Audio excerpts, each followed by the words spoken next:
when she was doing a very similar but smaller job in the state of Indiana. It's recognized by people across the country of both parties that she is one of the real experts and innovators in this area in the entire country. And in fact, when I was running for president, she was one of the people that I would call on a regular basis as we were discussing these issues, just to get her opinions and her views. She's really an extraordinary leader in this area. And let's face it, the president has made this a priority, but would not have happened without SEMA deciding to step up and really push the folks at CMS to get this waiver done. New Jersey is one of the first states to get it.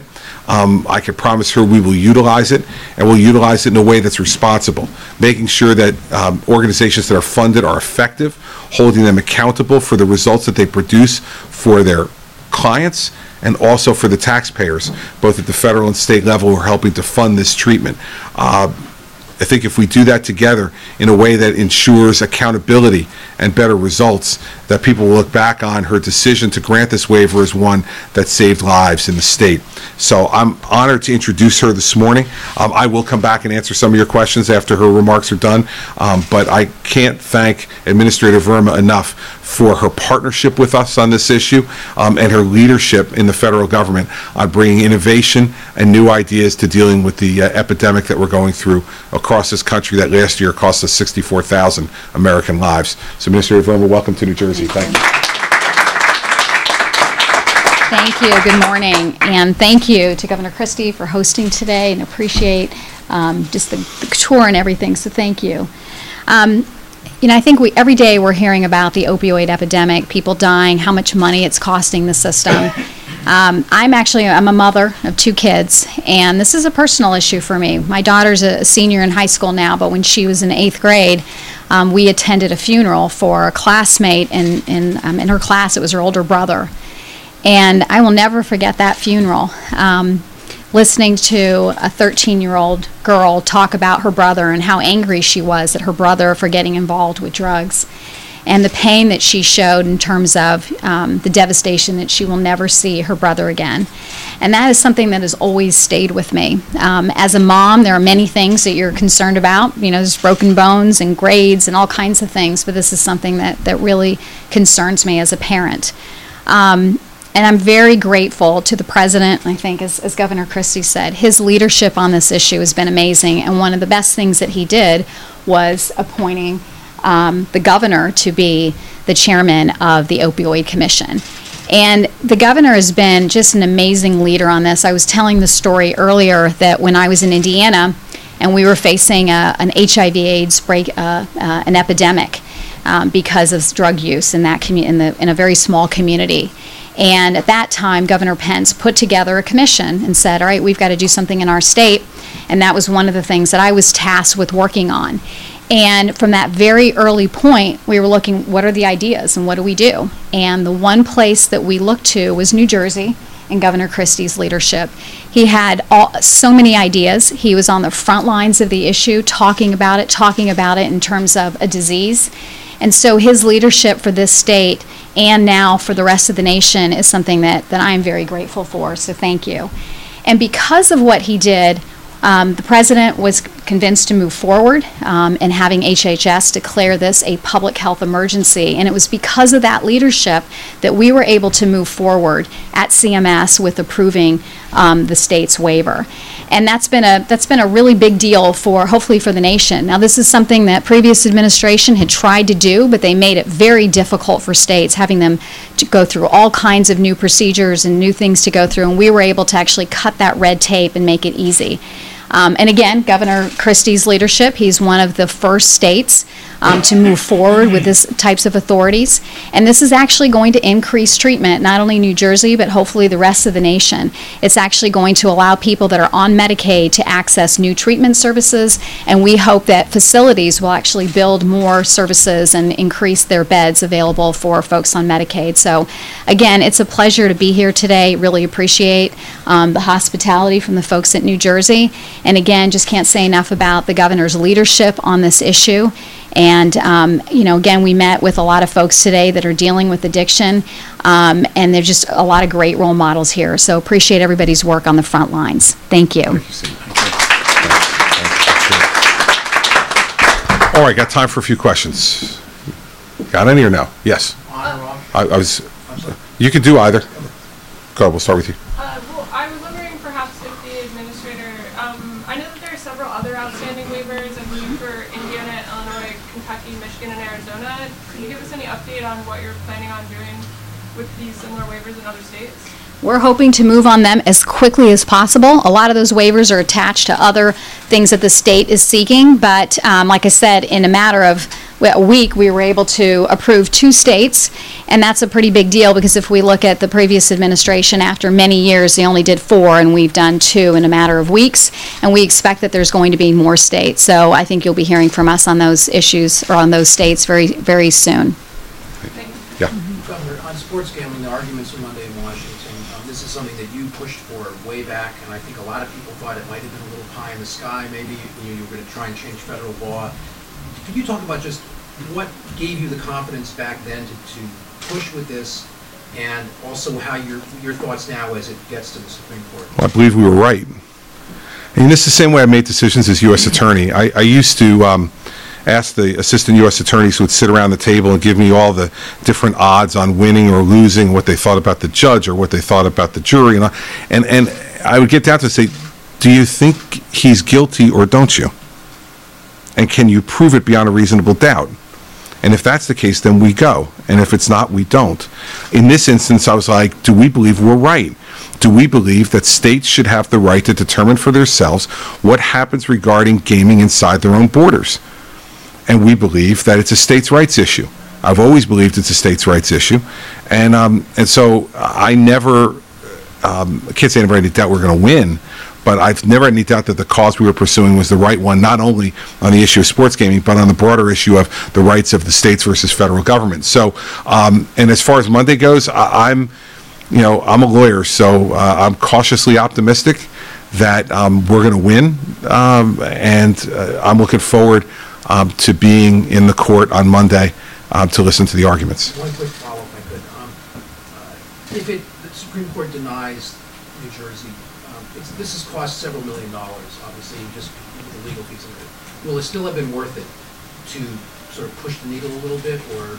Sure. I mean, listen, I've always believed that leadership is about taking risk. And if you're unwilling to take risk, then you're never going to achieve great things. And sometimes that means you take risk and the risk doesn't work out.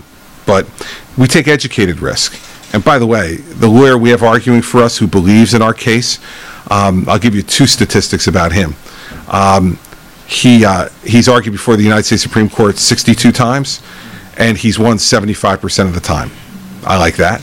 And he's the only lawyer who's ever elected a president of the United States. So I kind of like the fact that Ted Olson's on our side, and he believes in this case and has been an advocate for it right from the beginning. So I think we made an educated risk, and no matter which way it goes, I think it was the right decision to make. And by the way, the will of the people who voted in a referendum in broad numbers that they wanted sports gaming in their state. So part of this is also, making sure you execute upon the will of the people that you represent. David. Governor, you said you think the president said that he's made a priority of this issue.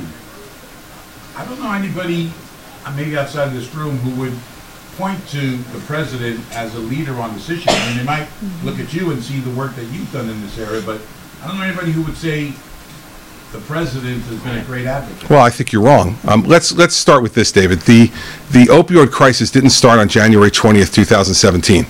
I want you to tell me one thing Barack Obama did in 8 years to deal with this crisis.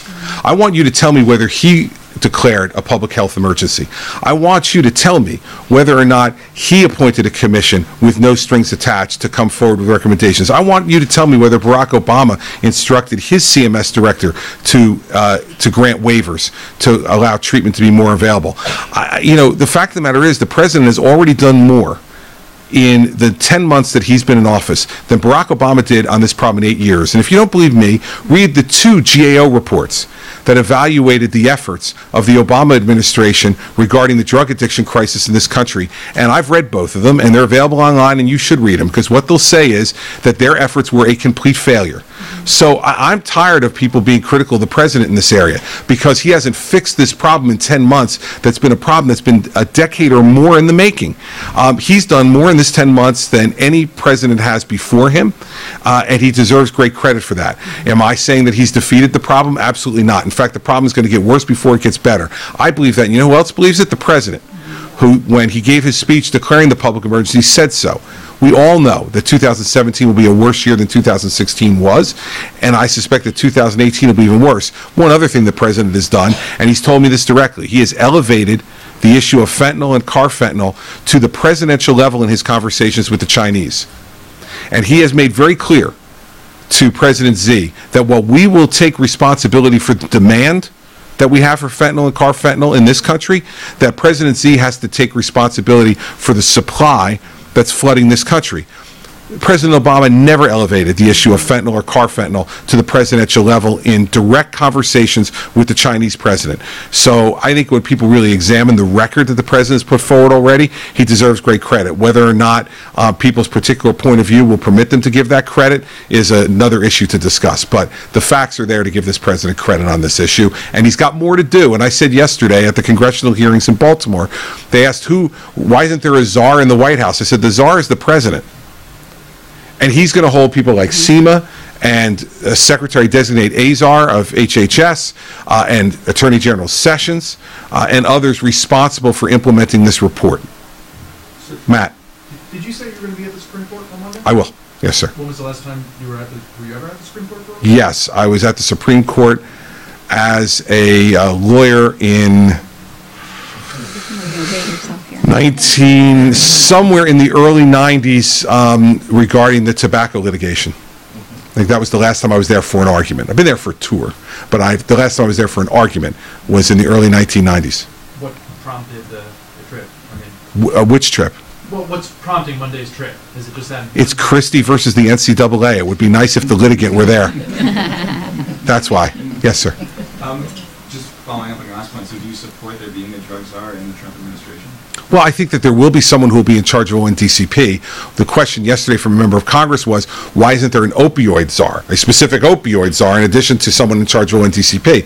I know that the president and the administration is working hard to find the right person to run ONDCP, and I'm confident the president will come forward with someone who will be able to lead the organization and be confirmed by the Senate. But the question yesterday was on a specific opioid czar. Fact is, as a governor, I could tell you, this czar stuff is overblown. The fact is, you're ultimately going to be held responsible. You'll appoint a czar of something, and then if things don't work out, you can't go, well, blame me. The czar over here is the person who's supposed to do it.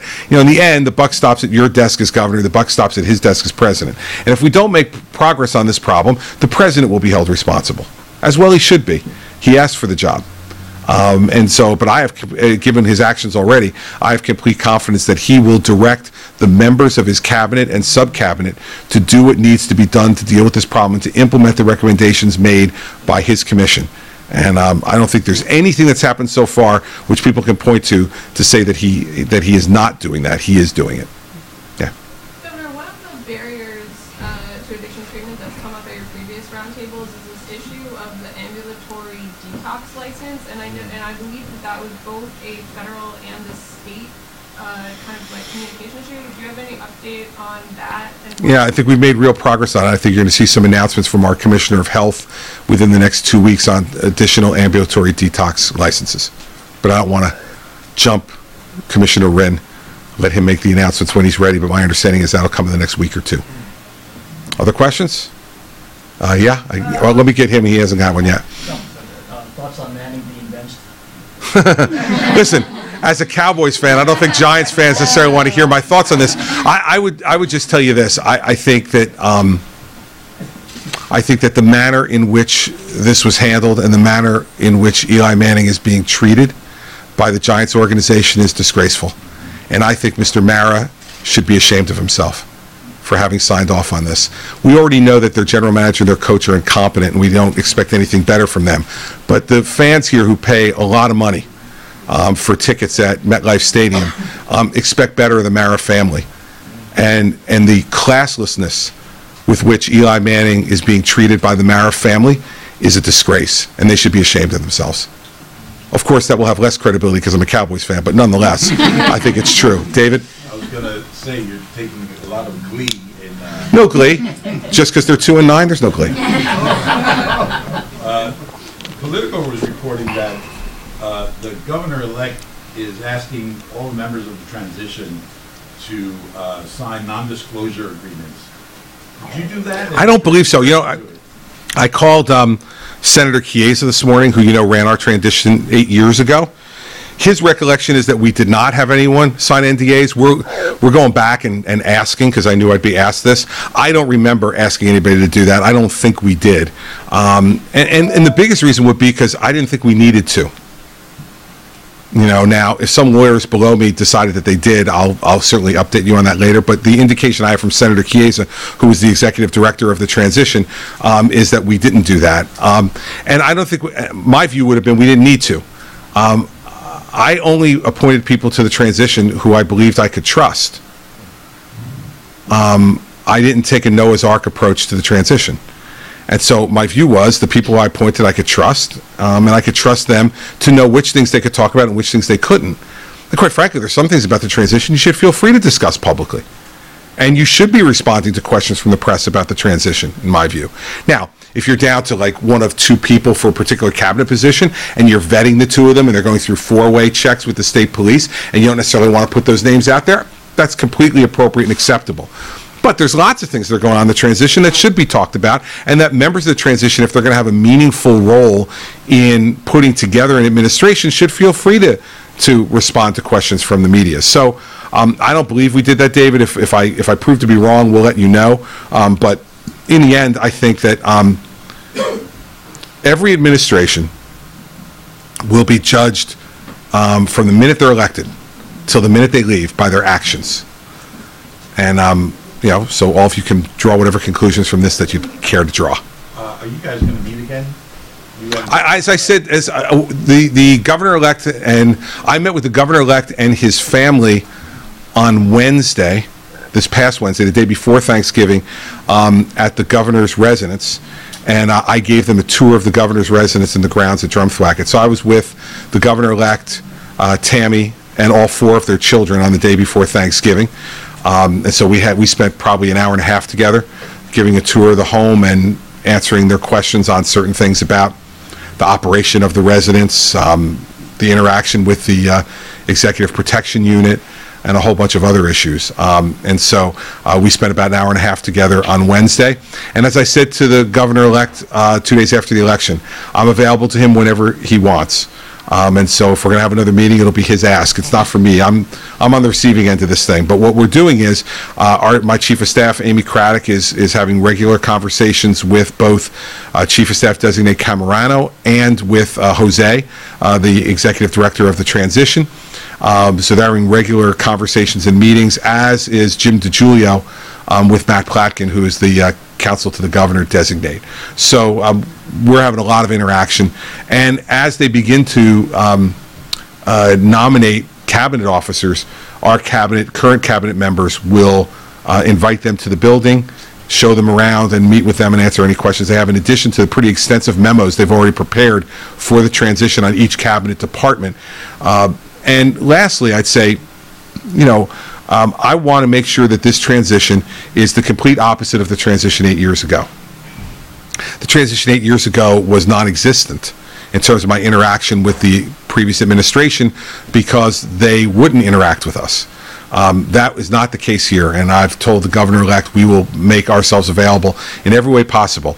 I want him to be successful, and I told him this. I don't intend on moving, so I'd like him to actually be successful. It would make my life a lot better here if he were.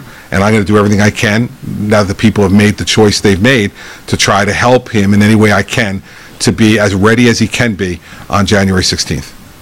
Yes, ma'am. And on Monday I was actually in London at the Top Academy. They actually just got recognized for 25 years of their commitment. And we were also talking about this yesterday, and both of you said, so just for the future of New Jersey, where do you just see this all going? You see more action being taken on the.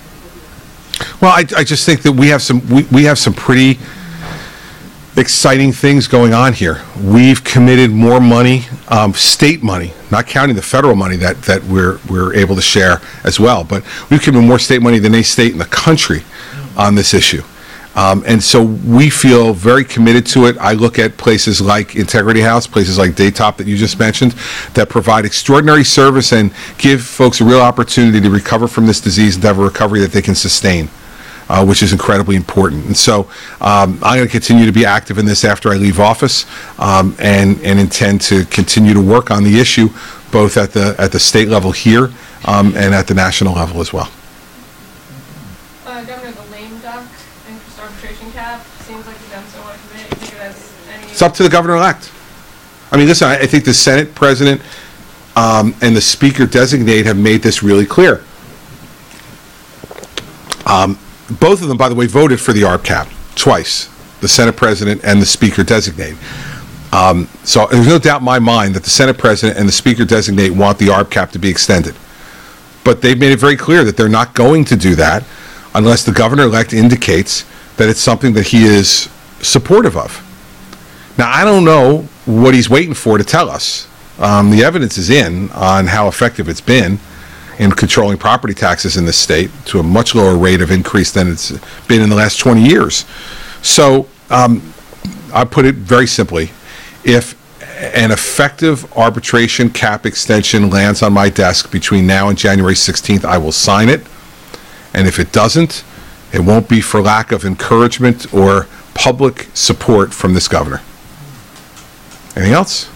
Yeah? One other You're busy today. Yeah, sure. The Amazon tax credit. So I think Sweeney said that he won't sign the bill unless New Jersey is selected, but do you think that this needs to get done in the lame duck? Keith, listen, that's the first I've heard of that. I met with him on Friday. He said no such thing. I expect him to meet the commitment that he made in the letter that he signed, which is I expect that the Senate and the Assembly will pass. He signed it, Speaker Prieto. I mean, I expect them to get that bill on my desk between now and January 16th, and if they don't, they're going to be damaging New Jersey's opportunity to get Amazon here. They have to live up to their commitments. And so that's the first I've heard of that. If that's their attitude, then that's a change in course that I have not yet been informed about directly. And since I met with the Senate President on Friday, that surprises me a little bit to hear that on Wednesday, but I'll call him when we get out here and see what he really thinks. For the administrator, if I can. Administrator, what is your sense of what should happen to the Affordable Care Act, and what role are you going to play going forward? Well, my role is to help address the damage that the Affordable Care Act is doing. I mean, if we look at what's been going on across the nation, we're seeing rates, double-digit increases. Since the Affordable Care Act started, rates have gone up over 100%. The other issue is choice. We know that almost 1/3 of counties don't have any choices of health insurer. So that means that there's only one insurance plan. And what that really means from a practical level is that from a patient perspective, you don't get to see the doctor that you want to see if they're not in your network. The other thing we know is that small businesses are having trouble affording their health insurance, and we've actually seen the number of small businesses that are offering health insurance go down. So we have prices rising, rates are going up, choices are going down. So we're continuing to do everything that we can to help address this issue. Could you be a little more specific? Well, I think we're doing things, from a regulatory standpoint to figure out what we can do. We've been working on 1332 waivers or waivers for states to help them address some of their issues. And we're also very supportive of what Congress wants to do. I mean, ultimately, the administration can only do so much. We have not been able to address the double-digit rate increases and the lack of choices because there's some underlying fundamental issues with the Affordable Care Act. It's just not working. But ultimately, this is something that Congress has to act on. So from my perspective and my role is to help support Congress in their efforts. During the previous processes, I was up there working with the senators, helping to explain how it would impact their states and helping to provide technical assistance as they work through this. Well, thank you all for coming today. I want to thank the folks at Integrity House for the work that they do every day. Extraordinarily helpful to the men and women of this state who are in addiction and need help. And I want to finally thank the administrator. I want to thank Seema for her presence here today to come to New Jersey to make this announcement is really important. I think it shows the level of interest that the Trump administration has in what we're doing here to try to address the problems that are plaguing the entire country. And to have a partner like SEMA at CMS is a sea change for us. Believe me, after dealing with the last administration for most of my governorship, where I had to ask Mother May I from CMS to allow there to be managed care, not a atom splitting idea, to have managed care in Medicaid, and we literally waited nearly 3 years to get that waiver approved. That's not the kind of action that we're seeing at CMS now, and I really believe that's because of her leadership and her experience at the state level and knowing how frustrating it is, how much it costs taxpayers, and how much those lost opportunities cost people who are looking to get care under Medicare and Medicaid. So thank you, Seema, for being here. Bob, thank you, and we'll see you all soon. Thanks for coming.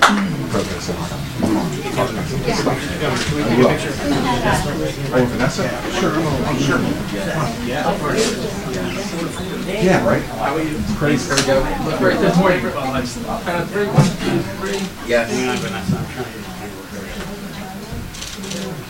That's a rock star. Thank you.